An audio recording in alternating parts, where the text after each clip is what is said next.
Assalamualaikum warahmatullahi wabarakatuh. Kami dari kelompok 9 mempresentasikan hasil kerja kelompok kami dengan judul Strategi Guru dalam Mengembangkan dan Bakat Siswa. Sebelum kami masuk ke dalam materi, ada baiknya Nur Sadrina sebagai moderator memperkenalkan anggota yang lainnya. Untuk pemateri pertama akan dibacakan oleh saya sendiri, pemateri kedua akan dibacakan Mariana Simamora, pemateri ketiga akan dibacakan oleh Irma Lestari, pemateri keempat akan dibacakan oleh Putri Anggraini. Baik saja kita masuk ke pemateri pertama.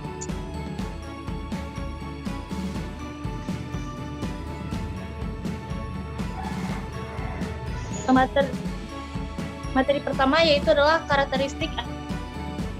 Bakat merupakan talenta untuk membangun kekuatan pribadi anak di masa seseorang dikatakan mempunyai bakat terhadap kegiatan tertentu ketika ia merasakan ketika mengerjakannya dan membicarakannya. Seorang anak berbakat biasanya dapat diidentifikasikan secara umum melalui karakter tersebut. Yang pertama, anak akan mudah dengan melakukan atau mempelajari hanya tanpa ada campur tangan orang lain. Yang kedua, anak akan senang terbebani untuk berlatih atau mencoba berkreasi dengan lebih. Yang ketiga, kreasi dan memiliki pemahaman yang tinggi terhadap hal yang menjadi bakat dan minatnya. Keempat, anak tidak pernah merasa bosan dan selalu mencari kegiatan yang berhubungan dengan Yang kelima, anak biasanya mempunyai kemampuan pada bidang tersebut menonjol sekali dibanding dengan kemampuan lainnya. Dan yang terakhir, pun kemampuannya sudah muncul sendiri. Untuk materi kedua akan oleh Mariana Simamora. Untuk Mariana Simamora dipersilahkan. Terima kasih. Saya akan membawakan materi yang kedua, yaitu peran guru dalam mengembangkan bakat siswa.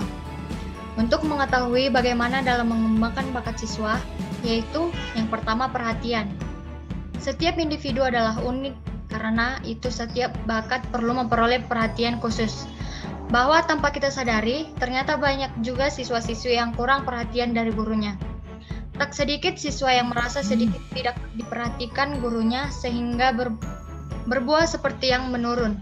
Masalah-masalah yang dialami siswa tentu menjadi beban pikiran siswa sehingga siswa merasa kurang adanya motivasi diri untuk mengembangkan bakatnya. Siswa sangat membutuhkan perhatian, motivasi, dan dorongan ataupun dukungan dari sang gurunya yang biasanya dilakukan melalui kegiatan bimbingan belajar. Yang kedua yaitu kerjasama dari orang tua dan guru.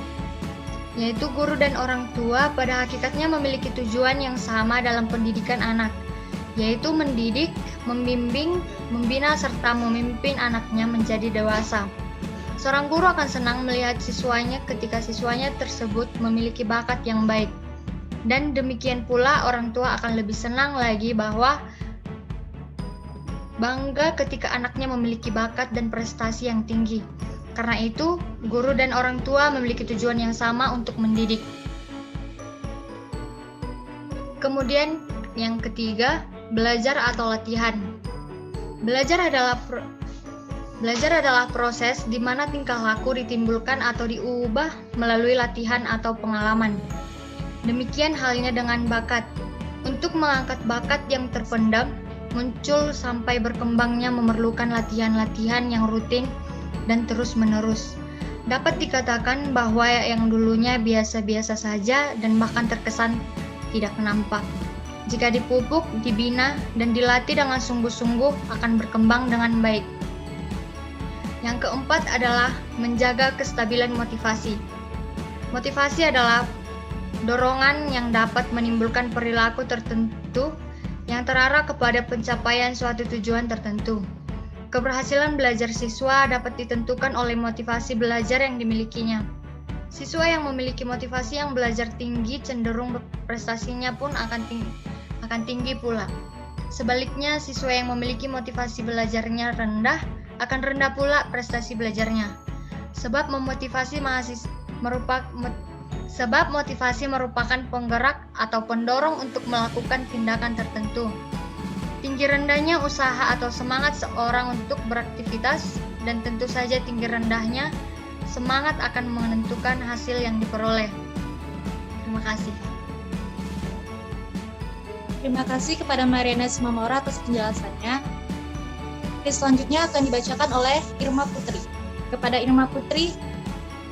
Kepada Irma Lestari dipersilahkan.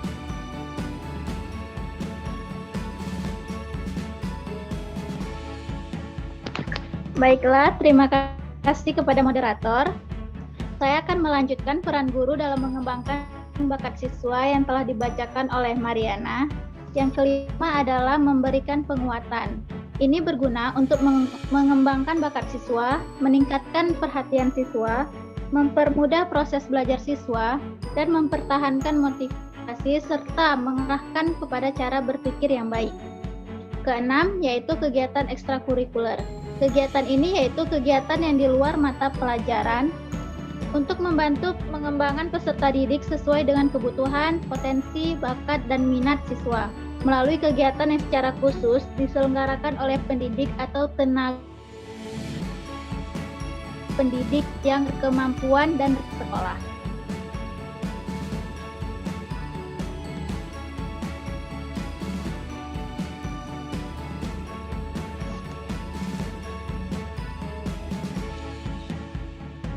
Lanjut slide selanjutnya.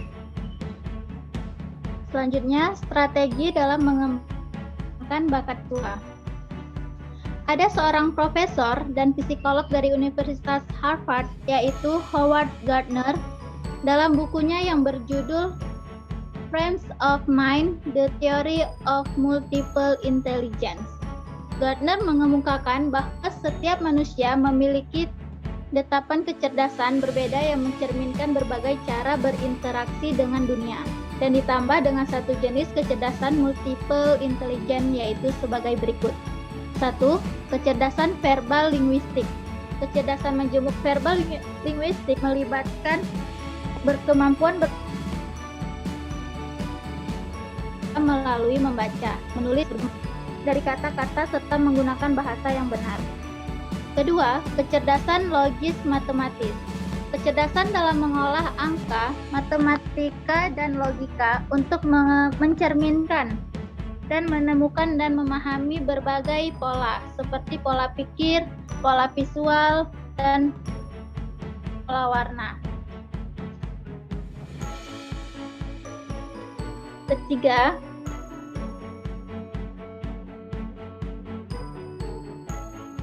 dengan bentuk gambar, pola, desain, serta tekstur.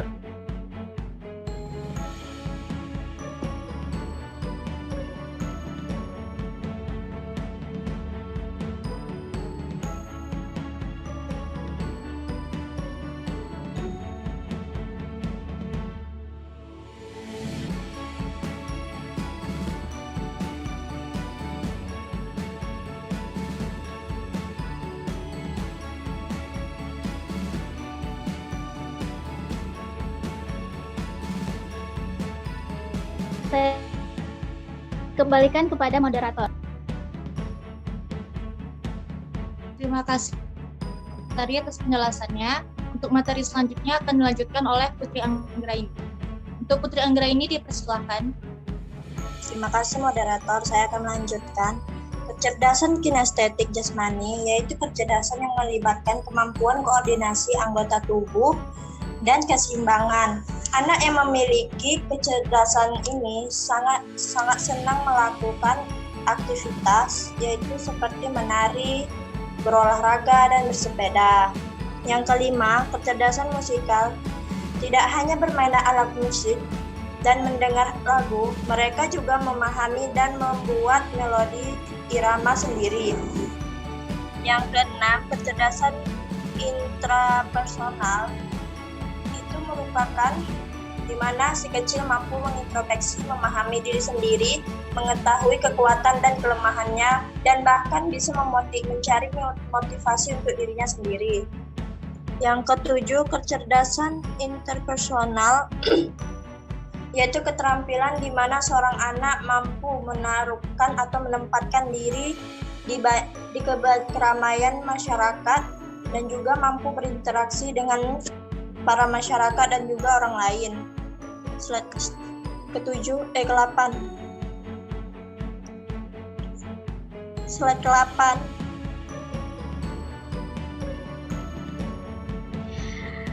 Yang ke-8, kecerdasan naturalis, yaitu di mana anak mulai mengenali dan mengategorikan tanaman, hewan, dan juga benda-benda yang ada di sekitarnya. Dan yang ke-9, kecerdasan eksistensial, di mana anak mampu mengajukan dan mencari jawaban tentang eksistensi manusia, seperti apa arti hidup dan mengapa kita bisa mati. Kecerdasan ini mengarahkan ke bidang filsafat. Saya kembalikan kepada moderator. Terima kasih kepada Putri Anggraini atas penjelasannya. Berakhir sudah presentasi kelompok kami. Assalamualaikum warahmatullahi wabarakatuh.